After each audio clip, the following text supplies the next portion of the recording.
Hello বন্ধুরা, কেমন আছো তোমরা সবাই? আশা করি তোমরা সকলে খুবই ভালো আছো আর আমিও ভালো আছি।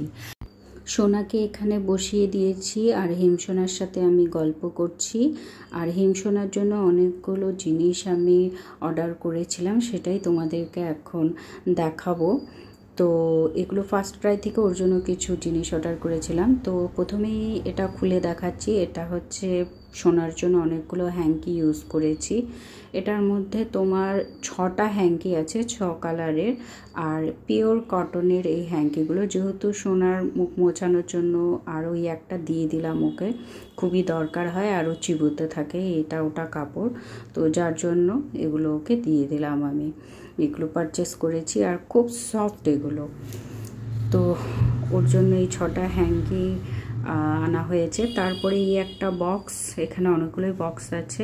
তো আমি একটি ছুরি হাতে নিয়ে নিয়েছি যেগুলো কাটার জন্য। তারপরে এই বক্সটা খুলছি। তো এটার মধ্যে কি আছে সেটাই তোমাদেরকে দেখাচ্ছি। তো এটার ভেতরে আছে কিছু সফট খেলনা আছে, এই ঝুনঝুনি টাইপের, যেগুলো বাজালে সোনা খুব খুশি হবে। তোমরা দেখতেই পারছো যে সোনা খুব খুশি, ও হাত বাড়িয়ে চাইছে ওগুলো। তো আমি ওকে, ও আবার পাশের থেকে ওই ফেলে দিচ্ছে ওর টাওয়ালটাকে। তো এটা দিচ্ছি। তো দেওয়ার পরে কিছুক্ষণ পরে দেখছি যে নাও বের করতে পারবে না, তো আমি নিজেই খুলে ওকে ওই একটা একটা করে বের করে দিচ্ছি।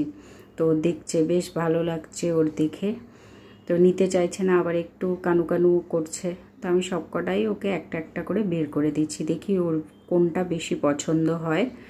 তো এই আর একটা বের করে দিয়েছি ধরার, এটা এই আর একটা গোল নিচে, বেশ ঝুনঝুন করে মোটামুটি সবগুলোই বাজে। তো আমার খুব ভালো লেগেছে, তো যার জন্য এগুলো অর্ডার করেছিলাম। আর এগুলোর রেঞ্জগুলো খুব একটা বেশি না। তো নেক্সট এই একটা বক্সের মধ্যে কি আছে সেটাও কাটছি, কেটে বের করছি, দেখা যাক এটার মধ্যে কি আছে। এটার মধ্যে কি আছে, এটার মধ্যে প্লাস্টিক দিয়ে মোড়ানো, এটার মধ্যেও আর একটা ওই রিং টাইপের ঝুনঝুনি আছে। তো ওটাও সোনাকে দিলাম। তো ও তো সব নিচ্ছে, ঝুনঝুনি করে বাজাচ্ছে, দেখছে নতুন জিনিস। ওই আরেকটা বক্স, তো ওটাকেও খোলার চেষ্টা করছি, দেখি ওটাকেও কেটে বের করি, ঘুরিয়ে ফিরিয়ে দেখছি কোন দিক দিয়ে খোলা যায়। তো ওটাকেও কেটে বের করছি কি আছে এটার মধ্যে, এটাও দেখাবো তোমাদেরকে। অনেকগুলো সিল করা আছে যার জন্য খোলা যাচ্ছে না, প্লাস্টিক দিয়ে কভার করা। এটার মধ্যে সোনার জন্য একটি বোতল, জল খাওয়ার জন্য, বেবি হাগের, এটা ভালো আছে। এখনকার তো সোনাকে ঝিনুক দিয়ে বেশি জল খাওয়ানো হয়, তো জল খাওয়াতে গেলে পরে অনেকটা ভিজে যায়। তো তোমাদের দাদাভাই বললো যে এটা অর্ডার করে দাও। তো ওটা ওর ভালো লেগেনি, ও ফেলে দিয়েছে। তো ওই প্লাস্টিকটা দিলাম, ওটাও ওর ভালো লাগছে না, কিছুক্ষণ ওটা নিয়ে খেলবে, ওটাও ফেলে দিল।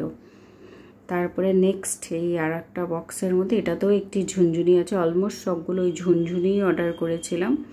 তো এটা বেশ ভালো। এগুলো দিয়ে কি হয়, মানে কেটে টেটে যাওয়ার কোনো ভয় থাকে না, ঝুনঝুন করে বাজালে কিছুক্ষণ বেশ চুপচাপ থাকে। তো এখন ওগুলোও দিচ্ছি, ও এখন কানু কানু শুরু করে দিয়েছে। এই ছিল আজকের ছেলের। আজ দুপুরে রান্না হয়েছিল পটল ভাজা, আলু ভাজা, শাক ভাজা, সালাড, মুসুরির ডাল, মটন কষা, ইলিশ মাছের ঝোল, টমেটোর চাটনি, পাঁপড় ভাজা আর একটি ডিমের অমলেট। এখন আমি খেতে বসে পড়েছি, চটপট করে খাবারটা খেয়ে নিই, কেননা হিমসোনা এখন ঘুমোচ্ছে, এরই ফাঁকে চটপট করে খাবারটা খেয়ে নিতে হবে আমার। উঠে গেলে আর ছেলেকে নিয়েই সামলাতে সামলাতে দিন চলে যাবে, খেতে সময় পাবো না।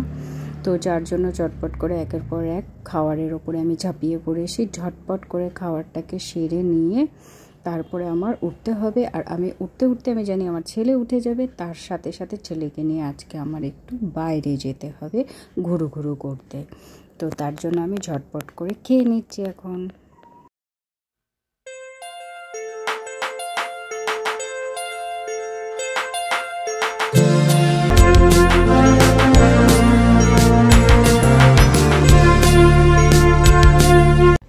অবশেষে চাটনি চলে এলো, আর এখন চাটনি দিয়ে খাচ্ছি পাঁপড়।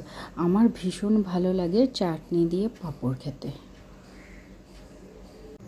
এখন হিমসোনাকে নিয়ে রেডি হয়ে কোথায় চলছি আমরা সেটা তোমাদেরকে দেখাবো। তোমরাও চলো আমাদের সাথে, আমরা কোথায় যাচ্ছি ঘুরু ঘুরু করতে সেটা তোমরা দেখতেই পারবে। আমরা এখন চলে এসেছি ভেগা মলে হিমসোনার জন্য পুজোর কেনাকাটা করতে। তো চলো কেনাকাটা করা যাক। ঢুকেই ছোটদের সেকশনে চলে গেলাম। তো আমরা এখন এটা প্যান্টালুন্সে এসেছি, আর এটা ওটা আমরা একটু দেখা দেখি করছি। তো তারই মাঝে হিমসোনা খুব বিরক্তি করা শুরু করে দিয়েছে। ওর ভালো লাগছে না ভেতরে ঢুকে, এত লোক দেখে ও মানে অস্থির হয়ে পড়েছে। তা আমি ওকে এক সাইডে এক কোণার দিকে এসে দাঁড়িয়ে ফোন দেখাচ্ছি, কিছু ভিডিও করছি, আর ও অস্থির হয়ে পড়েছে, ওর বাবাকে খুঁজছে। তো তোমাদের দাদাভাই শপিং করা হয়ে গেছে, ওটা পারচেস করে নিয়েছি আমরা। তো সেটা যেহেতু বিলিং কাউন্টারে দাঁড়িয়েছে বিল করার জন্য, তো ও আমার কাছে কোনো রকমভাবেই থাকতে চাইছে না। ও নিজে নামতে চাইছে, ও ঘুরতে চাইছে, এদিক ওদিক যেতে চাইছে, কিন্তু অলরেডি সব জায়গাতে এত লোকের গ্যাঞ্জাম যে কোথায় গিয়ে দাঁড়াবো তার কোনো ঠিক নেই। তো অবশেষে ওকে আমি একটি জায়গাতে দাঁড়িয়ে ওর সঙ্গে আমি বগর বগর শুরু করে দিলাম, যেটা আমার দৈনন্দিন কাজ।